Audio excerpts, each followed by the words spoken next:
Millions of people know Gary Cole today as Alden Parker, the man who walked into an impossible job after Mark Harmon left NCIS and somehow made it his own. But almost nobody watching him lead that bullpen every week knows the full story of the man behind the role.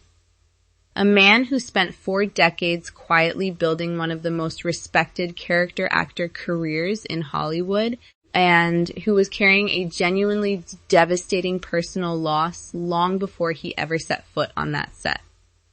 This is the real story of Gary Cole and what's actually coming next for the character that made him a household name all over again. Let's go all the way back.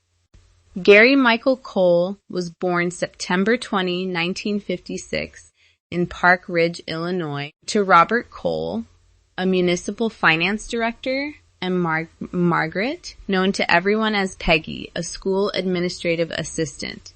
He grew up in nearby Rolling Meadows with his older sister Nancy, in what was by every account a completely ordinary Midwestern childhood. And the thing that changed the entire trajectory of his life happened almost by accident in high school when he was cast in a production of You're a Good Man, Charlie Brown. His role, and I genuinely love this detail, was Snoopy, a completely silent part, no lines at all, and somehow that experience, playing a dog with no dialogue in a high school play, is the exact moment Gary Cole has pointed to as the beginning of everything. He carried that spark to Illinois State University to study theater. And I want to sit with who else was in those classrooms with him because it is genuinely remarkable. Gary Cole studied alongside a young Laurie Metcalf and a young John Malkovich, 3 future acclaimed actors, all coming up together at the same school, at the same time, none of them famous yet. After graduating, Cole moved to Chicago and threw himself into the city's legendary theater scene. He became part of the ensemble at the renowned Steppenwolf Theater Company and helped co-found another Chicago institution, the Remains Theater Ensemble. For years, this was his entire world. Stage work in Chicago, then New York, then Los Angeles and San Diego, building a reputation as a serious, versatile actor long before most of America knew his name. His first real breakthrough came in 1984 when he was cast in the miniseries Fatal Vision, playing Army Captain Jeffrey McDonald, a man accused of murdering his own family. It was a dark, demanding role, and Cole's performance was strong enough to put him on the industry's radar for the first time in a serious way. And then, in 1985, he came agonizingly close to a role that would have changed absolutely everything. He was in contention to play Detective Sonny Crockett on Miami Vice, a role that ultimately went to Don Johnson instead. Cole did eventually appear on the show in a smaller capacity the following year, but I think about that near miss a lot because an entire alternate version of his career was sitting right there and just barely slipped away. That same year, an old friend from his Chicago theater days, actor William Peterson, helped him land a role in To Live and Die in LA, recommending him directly to director William Friedkin. That kind of loyalty between actors who came up together in the same scrappy Chicago theater world is something you see again and again throughout Cole's career, and I think it tells you something about who he actually is as a person, not just as a performer. From there, his career simply exploded in terms of range. He led Midnight Caller. He starred in American Gothic and The West Wing. And then in 1999, he played a role that genuinely embedded itself into American pop culture forever. Bill Lumbergh, the maddeningly soft-spoken, coffee mug-wielding boss in Office Space. It remains one of the most quoted comedic performances of its era, and it introduced an entirely new generation to what Gary Cole could do. He kept stacking up work after that at a pace most actors would envy. The Brady Bunch movie, Dodgeball, A True Underdog Story, Talladega Nights, The Ballad of Ricky Bobby, 1 Hour Photo, Breach. On television, he played political consultant Kent Davidson on Veep, appeared across The Good Wife and The Good Fight, Chicago Fire, Entourage, Desperate Housewives, and Arrested Development. He even built out an entire second career purely in voice acting, playing the title role on Adult Swim's Harvey Birdman, Attorney at Law, Principal Shepard on Family Guy, and James Timothy Possible on Kim Possible. In 2016, all of that range and dedication earned him the Carney Award for Outstanding Achievement in Character Acting, one of the most respected honors an actor working primarily outside the leading man spotlight can receive. But behind everything you saw on screen, Gary Cole was building a personal life that carried real weight of its own. On March 8, 1992, he married fellow actress Teddy Siddall. Together they had a daughter, Mary, who was diagnosed with autism when she was young. And Cole, in a way that has genuinely defined a significant part of his public life outside acting, became a committed advocate for autism awareness, supporting an organization called the Help Group that assists individuals with special needs. For anyone who has only ever known Gary Cole as a face on a television screen, I think it matters to know that some of his most consistent, most sincere public work over the years has had nothing to do with acting at all. Cole and Siddall were married for 25 years. In June 2017, Siddall filed for divorce, though the two had actually already been separated since February 2015. As part of that filing, she sought spousal support along with continued support for their adult daughter, Mary. And then, before any of it could be finalized, before the marriage could even reach its formal legal end, Teddy Siddall was found dead in her home in Studio City in February 2018. She was 64 years old. There was remarkably little media coverage of her death at the time, and she was laid to rest at Forest Lawn Cemetery in Los Angeles.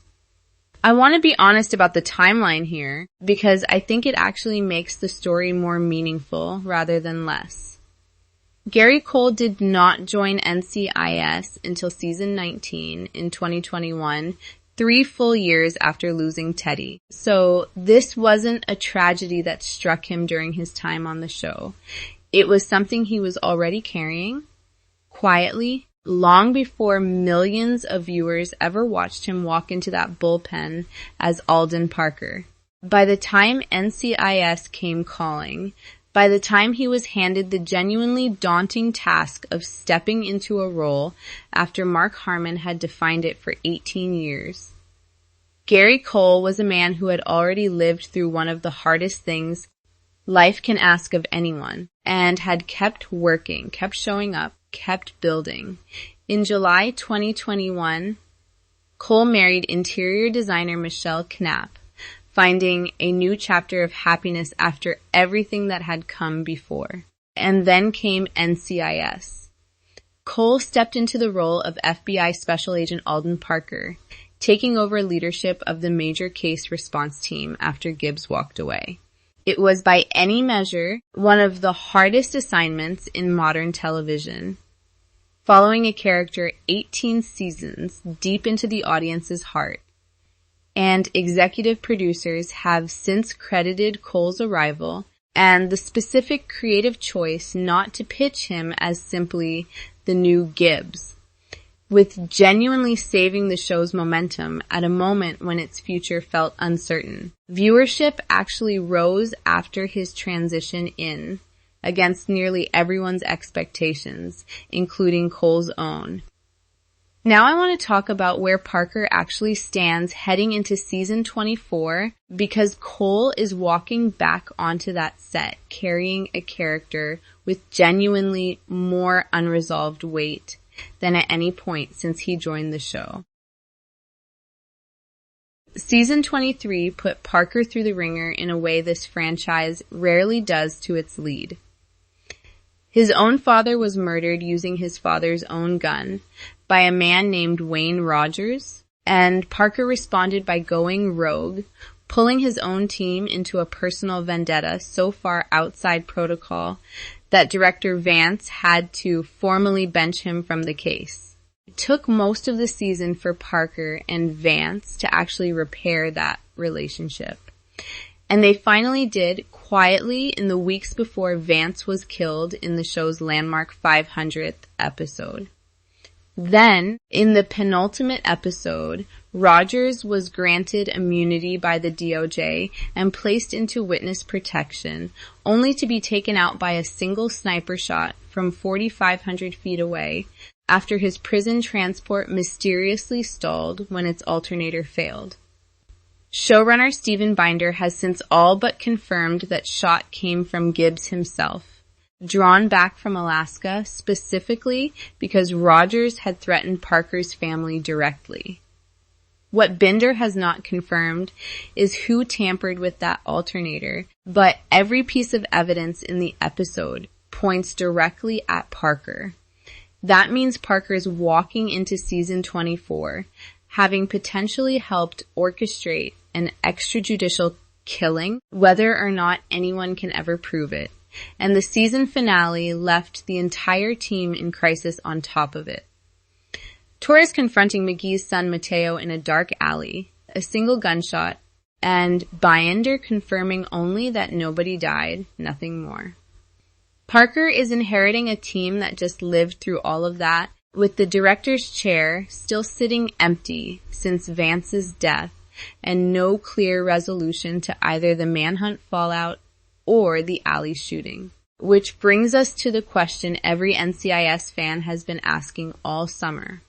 Does Parker finally become director? Binder has said openly that the show is looking for someone who can lead from the chair while staying genuinely involved in cases, which sounds on paper like it should describe Parker perfectly. But Gary Cole himself has been refreshingly honest about why that might not actually be the right move for his own character, saying plainly that Parker has, in his words, a little too many anger issues for that kind of institutional authority. And the calculus around the director's chair got a lot more complicated this summer with the news that Michael Weatherly is returning as Tony DiNozzo for a season-long arc. If Tony ends up in that office instead, I think that's actually the outcome that serves Parker best as a character.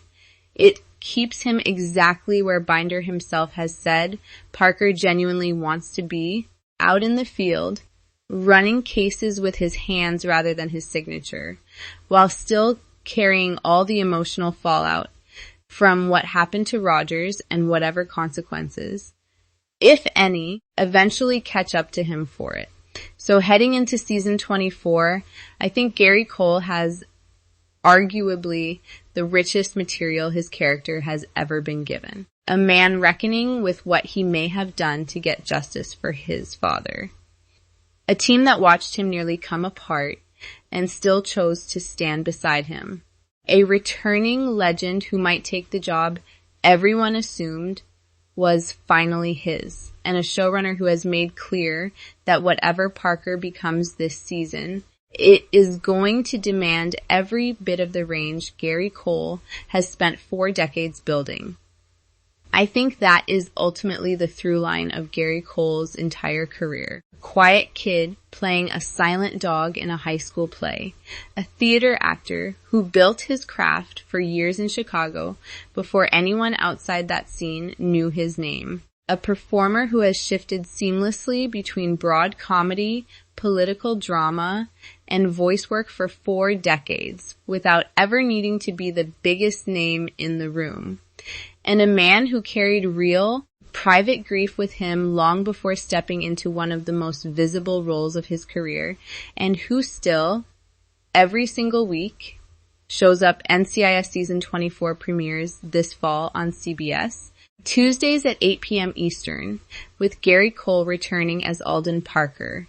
Drop a comment and tell me, did you know about Gary Cole's full story before this video? And do you think Parker actually gets that director's chair now that Tony's coming back? Or does he end up exactly where his character seems to want to be, out in the field? Because I honestly think very few actors working today have a range or a personal story quite like his.